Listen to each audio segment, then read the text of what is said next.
Hello everyone, मैं ज्योति पारिक और आपका हमारे महाविद्यालय श्रीमती मोहरी देवी तापड़िया कन्या महाविद्यालय के इस यूट्यूब चैनल पर आपका हार्दिक स्वागत है। लास्ट वीडियो में हम अपने बीए फाइनल के विश्व के प्रादेशिक भूगोल के अंतर्गत हम एशिया महाद्वीप के बारे में पढ़ रहे थे और जिसमें हमने दक्षिण एशिया की जो स्थलाकृति है उसके बारे में हमने पढ़ लिया था। और आज की वीडियो में हम दक्षिण एशिया की जलवायु के बारे में पढ़ने जा रहे हैं। तो देखिए, दक्षिण एशिया में मुख्य रूप से जो जलवायु है वह उष्णकटिबंधीय मानसूनी जलवायु पाई जाती है। उष्णकटिबंधीय मानसूनी जलवायु पाई जाती है। मानसूनी जलवायु दक्षिण एशिया का जो अधिकांश भाग है वो मानसून एशिया के अंतर्गत आता है। और वैसे दक्षिण एशिया के जो अलग अलग क्षेत्र हैं वहाँ पे अलग अलग जलवायु भी हमें देखने को मिलती है।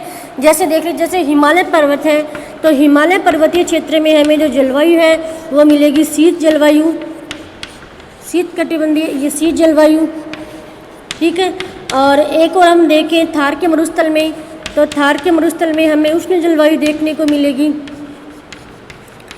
थार के मरुस्थल में उष्ण जलवायु, ठीक है। इसके अलावा हम देखें पाकिस्तान में,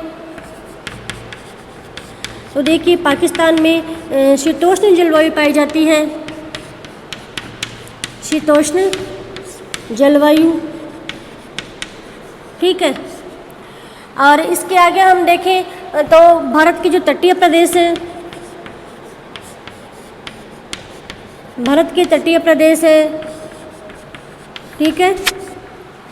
इसके अलावा भी हम देखें तो तटीय प्रदेशों के अलावा हम देखें तो बांग्लादेश और श्रीलंका के तटीय प्रदेश,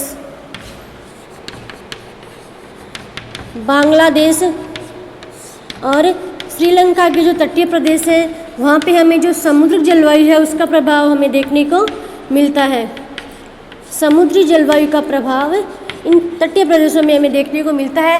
इस प्रकार से एशिया महाद्वीप के अलग अलग क्षेत्रों में हमें अलग अलग प्रकार की जलवायु देखने को मिलती है। हिमालय पर्वत में हम देखें तो वहाँ पे मिलेगी शीत जलवायु। थार के मरुस्थल में उष्ण जलवायु पाई जाती है। पाकिस्तान में शीतोष्ण जलवायु। और भारत के तटीय प्रदेश है, बांग्लादेश के तटीय प्रदेश और श्रीलंका के तटीय प्रदेशों में जो समुद्री जलवायु है उसका प्रभाव हमें देखने को मिलता है। इस प्रकार से हम कह सकते हैं कि एशिया महाद्वीप के अलग अलग, एशिया महाद्वीप के अंतर्गत मुख्य रूप से उष्णकटिबंधीय मानसूनी जलवायु पाई जाती है और इसके अलावा यहाँ के अलग अलग क्षेत्रों में अलग अलग जलवायु का प्रभाव देखने को मिलता है, ठीक है। उसके आगे हम देखें तो ग्रीष्म काल में हम देखें तो ग्रीष्म काल में जो यहाँ का तापमान किस प्रकार का रहता है, किस प्रकार से वर्षा होती है, आगे हम इसके बारे में देखते हैं। तो देखिए ग्रीष्म काल में क्या होता है, अत्यधिक गर्मी के कारण जो भारत में जो पंजाब का क्षेत्र है, भारत के पंजाब में एक निम्न वायुदाब का केंद्र बनता है। निम्न वायुदाब का केंद्र, ठीक है।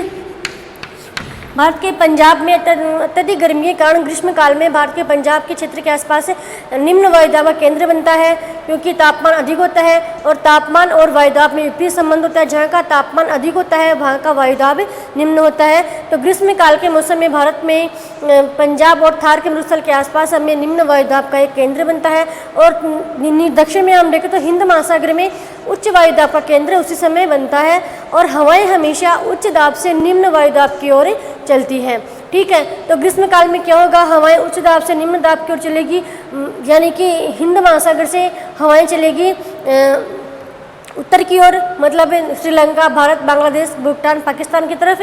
तो क्या होगा कि ग्रीष्म ऋतु में जब ये हवाएं हिंद महासागर से चल रही है स्थलखंड की ओर, तो ये हवाएं जल से मतलब महासागर से जाने के कारण ये हवाएं आर्द्र हवाएं होगी और इन हवाओं में जल की पर्याप्त मात्रा होगी। इसीलिए इन हवाओं से ग्रीष्म काल में भयंकर वर्षा होगी। और भारत के जो तटीय प्रदेश हैं जैसे केरल है, केरल के अंतर्गत केरल के पास, तट के पास ये हवाएं शानदार वर्षा करेगी। और तभी जैसे ये हवाएं केरल के तट पर जाके वर्षा करेगी तभी उसी को हम कहते हैं मानसून का फटना, ठीक है। और जैसे जैसे ये हवाएं हैं जो केरल के तट से आगे बढ़ेगी वैसे वैसे इनमें आर्द्रता थोड़ी कम होती जाएगी और वर्षा की मात्रा भी थोड़ी कम होती जाएगी। इस प्रकार से हम कह सकते हैं कि जो भारत का जो तटीय प्रदेश है केरल है, वहाँ पे सर्वाधिक वर्षा इन मानसूनी हवाओं से हमें देखने को मिलती है। सर्वाधिक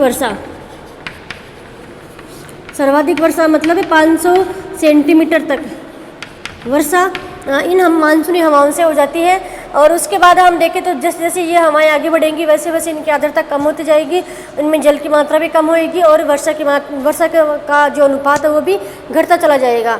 ठीक है, ये हो गई यहाँ का वर्षा के बारे में। उसके बाद हम देखें यहाँ के तापमान के बारे में, तो ये हो गया कि एशिया में जो सर्वाधिक वर्षा हो रही है वो वैसे तो वो वर्षा होती है भारत के मासिनराम में, ठीक है, मेघालय में। और वैसे इन हवाओं से हम देखें तो इन हवाओं से वर्षा हो रही है केरल में 500 सेंटीमीटर वर्षा।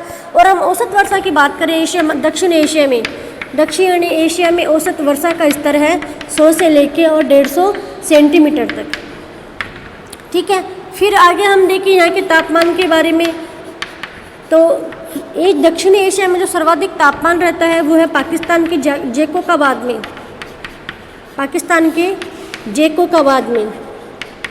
जेकोकाबाद में ये दक्षिण एशिया का सर्वाधिक तापमान रहता है।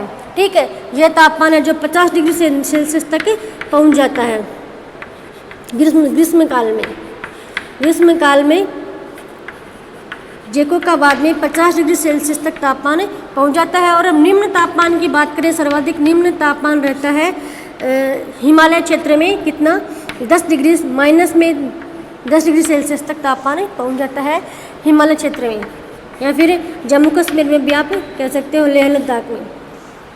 तो ये हो गया दक्षिण एशिया का तापमान। ठीक है,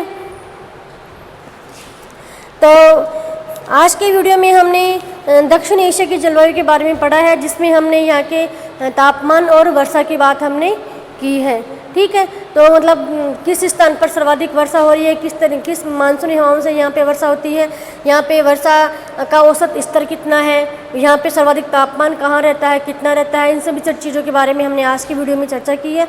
नेक्स्ट वीडियो में हम नेक्स्ट टॉपिक लेके आएंगे, तब तक के लिए धन्यवाद।